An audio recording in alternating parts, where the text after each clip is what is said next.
오늘도 우리에게 주시는 하나님의 말씀은 신약성경 마가복음 5장 1절에서 20절까지의 말씀입니다.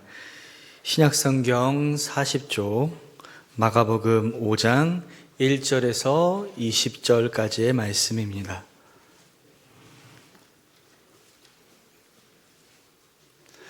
제가 받들어 봉독하도록 하겠습니다. 예수께서 바다 건너편 거라사인의 지방에 이르러 배에서 나오심에 곧 더러운 귀신 들린 사람이 무덤 사이에서 나와 예수를 만나니라. 그 사람은 무덤 사이에 거처하는데 이제는 아무도 그를 쇠사슬로도 맬 수 없게 되었으니 이는 여러 번 고랑과 쇠사슬에 메었어도 쇠사슬을 끊고 고랑을 깨뜨렸음이로라. 그리하여 아무도 그를 제어할 힘이 없는지라.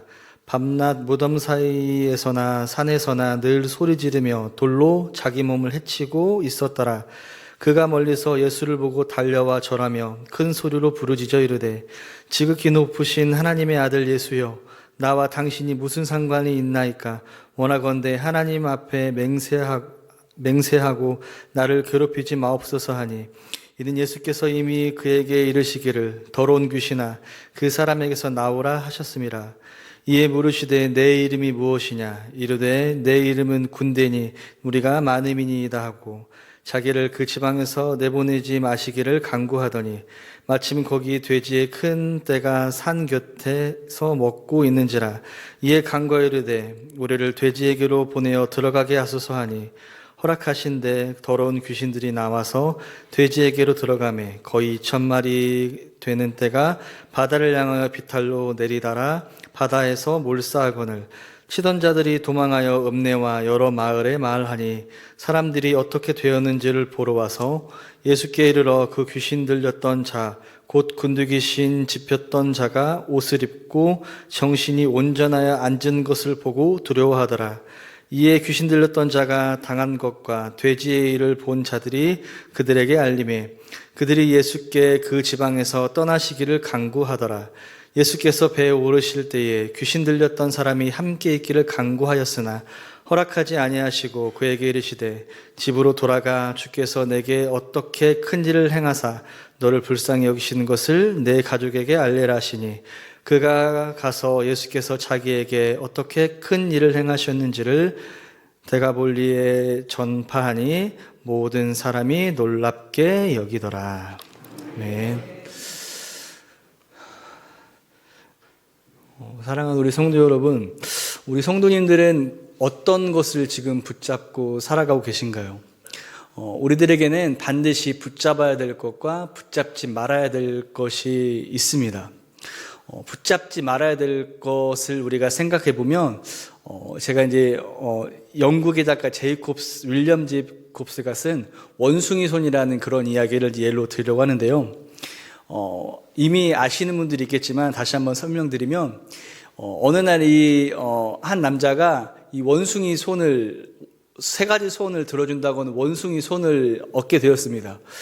그래서 처음에는 반신반의하고 있다가 이제 마지막 집세를 내야 되기 때문에 200파운드만 나에게 주시오라고 그렇게 이야기를 하죠. 근데 이제 원숭이 손이 까딱하면서 움직이는 것을 보는데요. 이게 정말 손을 들어주나 반신반의하고 있을 때에 이제 전화가 와서 당신에게 200파운드가 생겼습니다 라고는 그런 전화를 받게 됩니다. 그래서 왜 어디서 나에게 200파운드를 주는 거요? 라고 물어보니 당신 아들이 일하다가 기계에 끼어서 죽어서 당신 아들의 이름으로 200파운드가 나왔습니다 라고는 그런 이야기를 듣게 되죠. 그때 이제 이 슬픔을 이기지 못한 이 남자가 당장 내 아들을 살려주시오 라고 이렇게 이야기를 하죠. 그 이후에 며칠이 지나고 나서 이제 생각해보니 자기 아들이 죽은 지가 한참이 됐는데 이게 뭔가 잘못됐다라는 그런 생각이 들어서 다시 한번 원숭이 손내게 되고 우리 아들을 편한 곳으로 보내주시오 라고 하면서 그 이야기가 이제 끝을 맺게 되는데요. 이 원숭이 손은 이야기를 통하여서 우리 예수 믿는 사람들이 다시 한번 더 깨닫게 되는 것은 우리가 붙잡아야 되지 말아야 될 것이 있다라고 하는 거죠. 우리가 영적으로 붙잡아야 되지 말아야 될 것이 있다라고 하는 사실을 우리들이 이제 깨닫게 되는데요. 이제 반대로 생각해 보면 우리가 반드시 붙잡아야 될 것이 있겠죠. 바로 우리 주님의 손, 우리를 향하신 그런 그 주님의 손, 주님을 붙잡는 그런 놀라운 은혜의 삶이 우리 가운데 있어야 되는 것이죠. 오늘 본문 말씀을 중심으로요, 우리가 주님을 붙잡았을 때 우리 안에서 회복되어지는 것들이 여러 가지가 있습니다. 그 중에서 우리가 이제 세 가지를 같이 말씀을 통해서 이제 은혜를 나누고자 하는데요. 첫째는 바로 이 믿는 자로서의 품위 지키기입니다. 이게 저와 여러분의 이제 기도 제목이 되기를 바라는데요.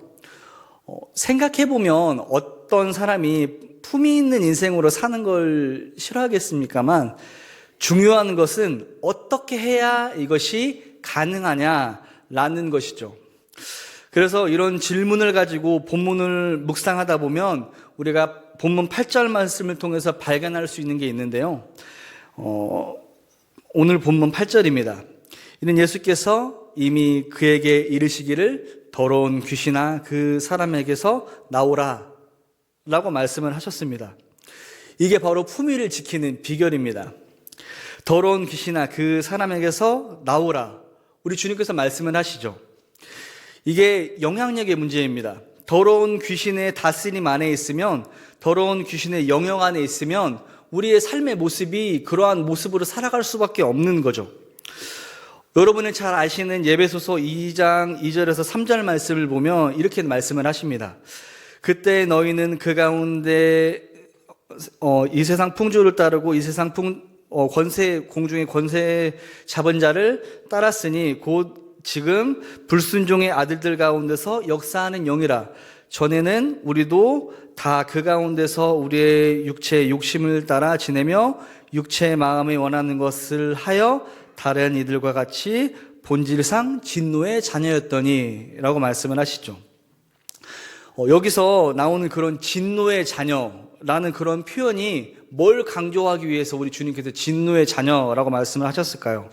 바로 우리들의 모습이 이 진노의 이 자녀 같은 그런 모습, 진노의 자식이라는 이 표현을 통해서 우리가 그들과 닮은, 우리가 흔히 말하는 사탄, 마귀와 같은 그러한 형상 가운데 우리가 살아가고 있다는 그런 주님의 말씀인 것이죠. 우리가 생각하기에는, 우리가 악한 영들을 떠올릴 때에는 우리를 향해서 막 공격을 퍼붓는 그런 것들만 우리들이 떠오르곤 하는데요. 사실 그것보다 더 문제 있는 것은 우리가 그들의 영향력 안으로 우리도 모르게 들어가고 있다라고 하는 거죠. 스스로 우리가 그들의 영향력 아래 살아가고 있다라고 하는 그런 사실입니다. 원래 죄의 자녀였던 그 죄의 본성을 못 버리고 자꾸 그곳으로 들어가는 거죠. 왜냐하면 그게 더 쉽고 그게 더 즐겁고 그렇게 하는 것이, 다른 사람들 그렇게 하기 때문에 그렇게 하는 것이 당연한 것이다 라고 하는 그런 자기 합리화에 빠져서 우리들은 그렇게 살아가고 있다라고 하는 거죠. 우리는 우리가 그렇게 살아가고 있다라고 하는 사실을 또 인정해야 되는데요. 왜냐하면 우리가 잘못을 알아야 그것을 고칠 수 있기 때문입니다. 그렇기 때문에 그 다음에 나오는 이제 4절 5절 예배소서, 방금 읽었 예배소서 2장 4절 5절 말씀을 우리들이 보면은요, 이렇게 말씀을 하십니다. 그물이 풍성하신 하나님이 우리를 사랑하신 그 사랑으로 인하여 허물로 죽은 우리를 그 다음에 또 보면은요, 그리스도와 함께 살리셨고 라고 말씀을 하십니다. 살려주시는데 그리스도와 함께 살리셨다라고 하는 그 표현을 쓰시는 거죠. 그리스도와 함께 살리셨다라고 하는 것은 이제 내가 살아가는 이 영역은, 내 통치권은 그리스도에게 있다, 그리스도 안에 있다라고 하는 것을 강조하시기 위해서 이렇게 말씀을 하신 것입니다. 다스림의 문제입니다. 영향력의 문제이죠. 믿는 자로서 우리가 품위를 지키기 위해서는 내 삶을 지배하는 그런 영향력, 그래서 지금 끊임없이 우리를 공격하고 있는 그런 사단과 싸워야 된다라고 하는 거죠. 나는 더 이상 너희들 악한 귀신들의 영향력 아래 있지 않다, 악한 사단은 떠나갈지어다 라고 이렇게 외치는 그런 모습이 우리가 품위를 지킬 수 있는 모습이다 라고 말씀하십니다. 여러분, 우리가 예수님 믿고 난 후에 한 번도 품위를 놓치지 않는 사람을 성경에서 볼 수가 있는데요. 바로 사도 바울입니다. 에베소서 4장 1절에 이야기를 하는데요. 그러므로 주 안에서 같이 내가 너희를 구원하노니, 지금 사도 바울은요, 몸이 갇힌 신분이죠. 옥에 갇혀 있습니다. 범죄자들이나 있는 그 감옥에 갇혀 있습니다. 하지만 그 사도 바울은 품위를 가지고 주님께서 그에게 주신 그 믿음을 가지고 그 품위를 계속 지키고 있는 그 모습을 우리가 이 성경의 말씀을 통해서 알 수 있습니다. 그럼 이런 품위가, 이런 권위가 어디에서 나오느냐? 사도 바울이 이야기를 하죠. 주 안에서 갇혔다라고 이야기를 합니다. 이 표현은 주님을 위해서 갇혔다는 그런 뜻으로도 설명이 되고요. 감옥에서도 주님의 영향력 아래에 있다라고 하는 것이죠. 다윗도 마찬가지입니다. 사무엘상 17장 45절에요. 다윗이 블레셋 사람에게 이르되 너는 칼과 창과 단창으로 내게 나오거니와 나는 만군의 여호와 이름 곧 내가 모욕하는 이스라엘 군대의 하나님의 이름으로 내게 나온다라고 이야기를 하죠. 지금 사도 바울이 감옥에 있는 것처럼 겉으로 보기에는 단 하나도 그 품위가 없어 보이는 그런 어린 소년 다윗의 모습을 우리들이 상상해 볼 수가 있죠. 그 골리앗이 가지고 있는 그런 군사로서의 모양새, 너무나도 큰 칼을 차고 있고 덩치를 자랑하는 이런 차원에서의 군인으로서의 뭔가 싸울 만한 그런 그 사람으로서의 그런 품위가 소년 다윗에게는 없습니다. 그런데 이 어린 소녀 다윗이 가지고 있는 그 품위가 무엇인가요? 골리앗은 칼과 창과 단창으로 나와왔지만 이 다윗은 만군의 여호와 이스라엘의 하나님의 이름으로 나와왔다라고 하는 그것이 바로 이 다윗의 품위가 나오는 그런 품위 유지의 그런 비결이다라고 하는 거죠. 여러분, 우리가 하나님의 이름이 있기 때문에 품위를 유지할 수 있고요. 우리가 이 세상 가운데에서 우리가 이 사탄의 영향력 아래에 이 세상 가운데 살아가지만 우리가 그리스도인으로서의 품위를 잃지 않고 살아갈 수 있는 것, 바로 우리 하나님이 우리와 함께 하시기 때문이죠. 베드로도 마찬가지입니다. 사도행전 3장 6절에 베드로가 이야기를 하죠. 안진뱅이가 금과 은을 달라고 했을 때 이야기를 하죠. 내게 은과 금은 내게 없거니와 라고 하면서요, 내게 있는 것을 너에게 주노니 나사렛 예수 그리스도의 이름으로 일어나 걸어라 라고 말합니다. 그 사람이 원하는 은과 금을 갖추고서 누릴 수 있는 그런 품위가 베드로 사도에게는 없었습니다. 그러나 가지고 있는 것, 바로 예수 그리스도의 이름, 이것이 바로 우리 믿는 사람의 품위를 만든다라고 하는 그런 사실을 또 이 베드로 사도의 모습을 통해서 우리에게 말씀하고 계시는 거죠. 우리가 두려워해야 될 것이 하나 있는데요. 신앙인으로서 우리가 두려워해야 할 것, 바로 외적인 것에 신경 쓰는 것, 겉멋드는 거죠. 헛멋드는 거, 이것들을 우리가 경계해야 되는데요.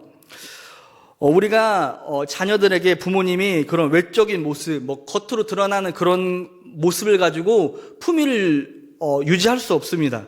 진정한 품위는 예수 안에서 나온다라고 하는 것들을 우리가 알려줘야 되는데요.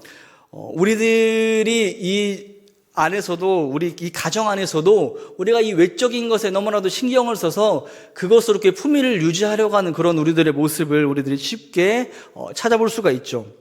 모양새는 사도 바울처럼 감옥에 있는 것처럼 초라한데 그 엄청난 그 골리앗 앞에 그냥 돌멩이 몇 개 들고 나가는 그런 권위라고는, 품이라고는 하나도 없어 보이는 그런 상태이지만, 그러나 그 사람들에게 사도 바울이나 다윗이나 베드로에게 바로 주님의 이름이 있었기 때문에 그 사람들을 하나님의 그 품이 있는 그런 용사로 만들어 주시는 것처럼, 오직 우리를 품이 있는 그리스도인으로 만드는 것은 단 하나, 우리 주님의 이름뿐이다 라고 하는 사실을 우리가 알아야 된다라고 하는 거죠. 그래서 겉멋, 그냥 외적으로 보여지는 것에 너무 그런 것들이 힘쓰지 마시고, 우리가 우리의 이 신앙생활을 할 때 가장 중요한 거, 내 중심이 어디에 있느냐, 내가 무엇을 믿고 나는 무엇을 위해서 살아가느냐, 그 중심이 중요하다라고 하는 사실을, 그리고 그것이 우리를 그리스도인다운 그런 품위 있는 사람으로서 만들어준다라고 하는 사실을 우리들에게 말씀해주고 계시는 거죠. 그런가 하면 이제 두 번째로 우리가 회복돼야 할 게 하나 더 있는데요. 첫 번째가 자기 자신에 대한 것이라면, 두 번째는 예수님처럼 한 사람을 천하보다 귀하게 여기는 그런 마음입니다. 본문을 묵상하다가 우리가 주목해야 되는 그런 포인트가 있는데요. 5장 1절에서 예수님께서 바다 건너편 거라사인의 지방에 이르러서 이제 20절까지 이제 그 말씀이 이게 유지가 됩니다. 이 말씀의 첫 시작이 바다 건너편 거라사인의 땅으로 가시는 것으로 시작이 되고요. 또 주목할 것은 20절까지의 본문 말씀이 끝나고 그 다음 21절에 예수님이 다시 배를 타시고 맞은편으로 건너가셨다라고 하는 그러한 이야기입니다. 지금 이 이야기는 무엇을 뜻하냐면요, 온 세상 사람들이 그냥 기피하고 초라하기 짝이 없었던 그 광인한 사람을 위해서 우리 주님이 친히 일부러 바다를 건너셔서 그 사람을 만나주셨다라고 하는 그런 사실입니다. 우리 주님께서 그 바다를 건너가시는 그 과정 중에서 많은 또 고생을 하셨는데요. 이것이 바로 우리를 향하신, 나를 향하신, 그리고 세상의 모든 그 한 사람 한 사람을 향하신 우리 주님의 사랑입니다. 한 사람을 천하보다 귀하게 여기시는 주님께서 그 본을 친히 보이시고 우리에게 그렇게 살아가도록 우리에게 또 권면하시는, 명령하시는 그 모습을 우리가 이 본문의 말씀을 통해서 우리가 발견할 수 있는 것이죠. 우리가 사는 세상은 다수를 위해서 소수가 희생하는 것은 어쩔 수 없다라고 그렇게 말하기도 합니다. 그리고 대의를 위해서는 희생도 어쩔 수 없는 부분이다라고 그렇게 이야기도 하기도 하죠. 하지만 그것이 정말 맞는 이야기인지 어쩔 수 없는 것인지 라고 질문한다면 또 그렇지 않습니다. 그것들은 어쩔 수 없다라고 하는 사람들의 합리화에 불과하죠. 본문에 등장하는 그 마을 사람들을 한번 보십시오. 지금 이 사람들의 모습이 바로 그렇습니다. 이 마을 사람들이 이 귀신 들린 광인에게 취한 조치 단 하나입니다. 격리죠, 격리. 3절을 보면은요, 이렇게 이야기를 하는데요. 쇠사슬로도 맬 수 없게 되었으니 라고 이렇게 이야기를 하고 있죠. 이 말씀으로 유추할 수 있는 것이 있습니다. 묶어서 내쫓아타는 것이죠. 그리고 격리시키고 쇠사슬로 묶었지만 안 돼서 그냥 사람들의 발길이 닿지 않는 곳에 그 사람을 격리시키는 것이죠. 온통 그 마을의 사람들의 그 관심이 그 사람에게는 없었다라고 하는 것이죠. 그리고 이 사람들의 관심이 또 어디에 있었느냐? 본문 말씀을 통해서 우리가 알 수 있는 것은요, 이 한 사람의 그 소중함보다 돼지를 잃게 되었다는 것, 이것에 대해서 이 사람들이 자신의 마음을 표출하는 것을 볼 수 있습니다. 오래전에 있었던 일인데요. 어떤 이제 한 교회에서 장애인 학교를 이제 세우려고 하니까요, 그 인근 이제 동네에서 격렬한 반대 운동이 벌어졌습니다. 정말 상상을 초월하는 그런 반대 시위가 벌어졌는데요. 왜 반대하느냐라고 물어봤더니 대놓고 그렇게 이야기를 했습니다. 이유는 딱 하나입니다. 집값 떨어진다고. 장애인들이 왔다 갔다 하면 집값 떨어진다라고 하는 그런 이유 때문에 그렇게 반대를 했다라고 하는 거죠. 한 영혼에 대한 그런 소중함보다 집값 떨어질까봐 걱정하는 것이 바로 우리의 현실이 아니겠습니까? 이거 뭐 한 사람 고침 받아봤자 돼지가 그만큼 희생되는 게 맞는 건가요? 라고 그런 짐을 가지고 예수님 앞에 이 지방에서 떠나달라고 하는 그런 그 세상의 가치관을 가지고 예수님 앞에 떠나달라고 말하는 이 본문 말씀에 나오는 그 사람들의 모습이 지금 우리들의 모습이다라고 하는 거죠. 우리들은 지금 당장 우리 눈앞에 보이는 우리에게 이익이 되는 것들, 그런 것들이 우리에게서 떠나간다라고 했을 때 우리가 그것을 희생하면서까지 한 사람을 사랑할 수 있느냐라고 우리에게 물어봤을 때 과연 우리는 어떤 대답을 할 수 있을까라고 우리는 한번 생각하는 그런 우리의 모습이 되어야 될 것 같은데요. 그럼 우리가 어떻게 해야 되느냐라고 했을 때 그 마을 사람들이나 우리는 죄성을 가진 그런 우리의 본능은 우리의 그런 한 영혼의 귀함보다는 여전히 내가 잘 되는 것, 그리고 우리도 교회 공동체 안에서는 뭐 다른 사람이 어찌됐든 간에 그냥 내 교회가 잘 되는 것, 그래서 돼지떼가 희생된 것을 보고 예수님 좀 가주세요, 떠나주세요 라고 하는 그것들이 우리의 인간의 죄성이라고 한다면 우리들이 어떻게 해야 될까요? 정답은 하나입니다. 우리들은 그 죄와 싸워야죠. 싸워야 됩니다. 내 안의 죄성과 피 흘리기까지 싸워서 그것들에게 당하지 않도록 하는 것이 우리가 해야 될 일입니다. 영혼을 살리는 일을 우리가 주저해서는 안 됩니다. 우리 주님이 또 우리 홀로 싸우게 두시는 그런 분은 아니시잖아요. 우리가 힘을 다해 싸우면 전능하신 우리 주님이 우리 적군의 뒤편에서 우리가 쉽게 싸울 수 있도록 그 뒤편에서 그 적군들을 물리치고 우리를 위해 싸우고 계시는 그 주님이 계시다라고 하는 사실을 믿는 우리가 되었으면 좋겠습니다. 그렇기 때문에 우리가 한 사람을 귀하게 여기는, 한 영혼을 귀하게 여기는 것, 이것들을 우리가 회복해야만 합니다. 지금 당장 그것을 위해서 우리가 희생해야 될 것들이 있다라고 할지라도 우리가 우리 주님이 그 한 사람을 위해서 우리 주님도 하나님의 아들로서 그 모든 것들을 다 버리시고 이 땅에 내려오신 것처럼 우리들도 우리가 그 사람을 돕기 위해서 우리가 희생하는 그런 우리의 희생 대가가 있다라고 할지라도 주님의 마음으로 한 영혼을 천하보다 귀하게 여기는 그런 모습이 우리 가운데 있어야 된다라고 하는 사실, 그것들을 우리가 회복하기를 우리 주님께서 원하고 계시는 거죠. 마지막 세 번째로 우리가 회복해야 될 일은 바로 우리가 가정으로 파송되는 일입니다. 이게 무슨 말씀이냐라고 하면은요, 이제 같은 사건을 다룬 그런 본문과 같은 내용을 다루는 이제 누가복음을 보니까요, 그 사람에 대해서 이제 이렇게 이야기를 합니다. 귀신 들린 광인에 대해서 이야기를 하는데요. 누가복음 8장 27절입니다. 예수께서 육지에 내리심에 그 도시 사람으로서 귀신 들린 자 하나가 예수를 만나니 그 사람은 오래 옷을 입지 아니하며 집에 거하지도 아니하고 이게 지금 이 사람의 고침받기 전에 이 상태를 이렇게 묘사를 하는데요. 고침받은 후 이후에 예수님의 그 명을 우리가 한번 보면은요.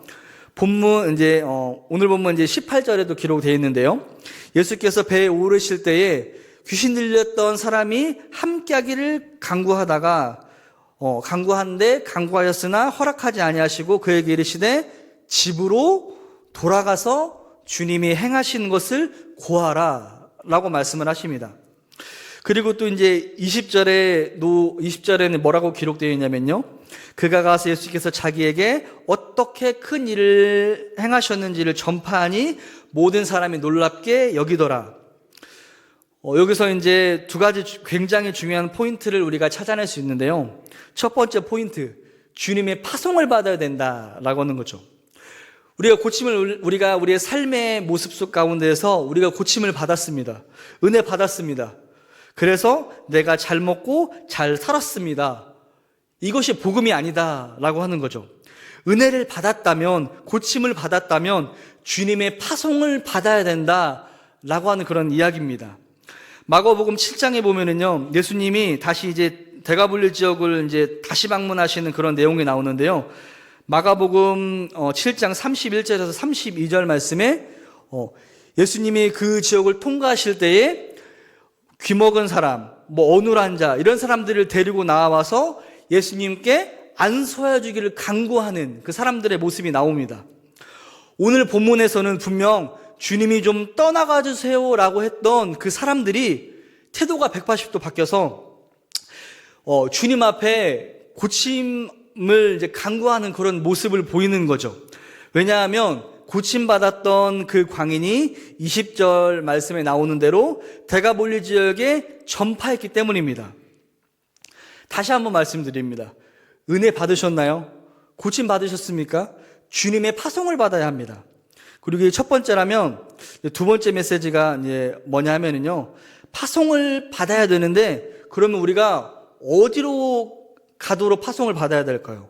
바로 우리가 살고 있는 우리의 삶의 자리, 우리 동네, 우리 집입니다. 19절을 우리가 다시 한번 보면은요, 그에게 이르시되 집으로 돌아가 주께서 내게 어떻게 큰 일을 행하사 너를 불쌍히 여기신 것을 내 가족에게 알리라. 오늘 주님은 은혜 받은 우리들을 선교사로 임명하시고 파송하기를 원하십니다. 직함은 바로 가정 파송 선교사입니다. 오늘 은혜 받으셨나요? 다른 데 들리지 마시고 우리의 가정으로 파송받아 가시기를 바랍니다. 당장 오늘 저녁에 우리가 이제 그 가족끼리 모여서 앉아서 행복한 마음으로 식탁의 교제를 나누시기를 원합니다. 예수님의 이 사역 중에 가장 또 중요한 것 중 하나가 바로 이 식탁의 교제였는데요. 이 식탁의 교제가 얼마나 중요한지 우리가 다시 한 번 더 깨달아야 합니다. 우리가 가족을 식구라고 하잖아요. 식구가 무슨 뜻인지 다 아실 겁니다. 밥 같이 먹는 사람, 이것이 바로 식구입니다. 근데 오늘 현대인들에게 이 사탄이 이 가정을 흐트리는 그런 한 가지 전략으로 쓰는 게요, 이 밥 같이 먹는 것을 다 흐트려 버렸습니다. 그래서 같이 이제 밥을 먹지가 않죠. 근데 우리가 이것들을 또 되찾아야 되는 또 우리의 가장 또 중요한 그런 문화 중에 하나라고 생각하는데요. 그래서 우리가 식탁의 교제를 나눌 때에 우리 또 부모님들이 선교사로 파송이 되셔서 밥 먹으면서 아니면 식사 후에 차 한잔하면서 자녀들에게 어머니에게 어떤 하나님의 은혜가 임했는지를 알려주는 겁니다. 그리고 또 아버지에게 임한 하나님의 은혜를 알려주는 거죠. 이것이 우리에게 주님께서 원하시는 파송된 그런 가정 파송 선교사로서의 그런 모습입니다. 우리가 우리의 가정으로 또는 우리가 살고 있는 우리가 지내고 있는 그런 삶의 이 터전으로 우리가 파송을 받았는데요.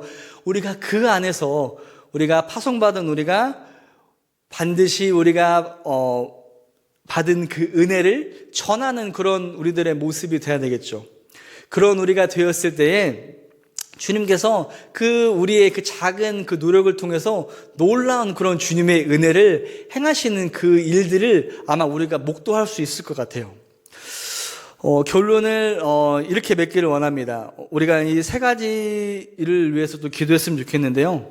첫 번째로 자기 자신에 대해서는 믿는 자로서의 품위 지키는 것, 이것을 위해서 기도하기를 원합니다. 그리고 둘째, 타인에 대해서는 예수님처럼 한 사람을 천하보다 귀하게 여기는 그런 믿음으로 무장되기를 원합니다. 어떤 사람에 대한 그런 이런저런 그런 헛소문 이런 것들에 흔들리지 마시고, 우리는 항상 주님의 그런 시선으로 바라보시기를 원합니다. 만약 그것으로 인해서 그 어떤 한 영혼이 교회를 떠나게 된다라고 하면 그 목의 연자맷돌을 우리가 어떻게 감당하겠습니까? 그렇기 때문에 우리는 한 사람을 천하보다 귀하게 여기는, 특별하게 우리의 가정에서 또 더 중요한 것은 우리 교회 공동체 안에서 한 사람 한 사람을 귀하게 여기는 그런 우리가 되었으면 좋겠습니다. 우리가 서로 잘 알기 때문에, 친하기 때문에 더 조심했으면 좋겠다라고 하는 그런 이야기를 하고 싶은데요. 더 친한 사람일수록, 더 잘 아는 사람일수록 함부로 하기 쉽기 때문에 우리가 다시 한 번 더 생각하고 말하기 전에, 우리가 입 밖으로 우리의 이야기를 꺼내기 전에 한 번 더 생각해 보시고, 남을 위해 내 그런 생각보다는 이 이야기를 듣는 저 사람의 입장이 어떨까라고 하는 것들을 한 번 더 생각해 보시고, 또 그 안에서 우리가 주님의 그런 은혜를 나누는 그런 우리 교회 공동체가 되면 아마 이 우리 교회 공동체의 이 모습을 통해서 우리가 더 많은 그런 믿지 않는 사람들이 이 교회 공동체 안으로 들어오는 놀라운 일이 아마 우리를 통해서 일어날 줄을 믿습니다. 세 번째가 고침 받았으면, 은혜 받았으면 예수님의 파송을 받아야 하는데요. 우리가 가정 선교사로서, 그리고 우리의 삶의 자리에서 파송되는 그런 선교사로서 파송받으시기를 원합니다. 우리는 예수님을 반드시 붙잡아야만 합니다. 아주 꼭 붙잡아야 되죠. 그냥 잡는 게 아니라요, 절대 놓치지 않도록 꼭 붙잡아야만 합니다. 그래야만 우리 안에 회복될 수 있는 것들이 많죠. 예수님을 붙잡아야만 우리가 우리의 삶에서 회복될 수 있고요. 우리의 삶에서 우리가 정말로 하나님의 자녀다운 그런 삶을 살아갈 수 있는 그런 우리의 모습이 될 수가 있겠죠. 그렇기 때문에 그 믿음 가지고 하나님 나라 갈 때까지 다른 데에 눈 돌리지 마시고 오직 우리 주님만을 꼭 붙잡고 나아가시는 우리 사랑하는 우리 운주교회 공동체, 우리 모두가 되기를 간절히 원합니다.